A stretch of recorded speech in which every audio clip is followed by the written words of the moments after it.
Spicy lemon tuna pasta. Hiwa kang sibuyas.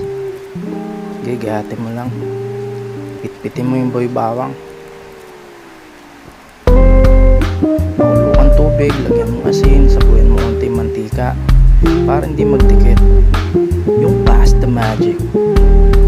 Isa tayong sauce, mantika, kung may olive oil mas maganda, sige saboy mo lang yan. Haluin mo hanggang lumabas yung aroma. Sabay mo na rin yung boy bawang. Gisahin mo rin yung mushroom para mas malinamnam.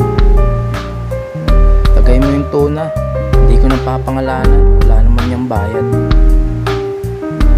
Haluin mo lang. Konting pasta water pero parang may konting arte. Timplahan mo ng asin, paminta. Kain bahala mag-adjust sa preferred yung lasa. Syempre chili flakes, spicy nga eh. Saboy mo na yung cream para mas malinamnam.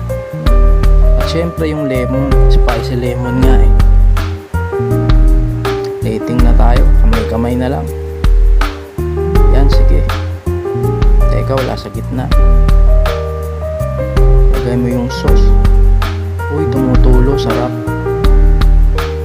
Sabuyan mo ng damong ligaw. Yan ang spicy lemon tuna. Ayaw ba mo?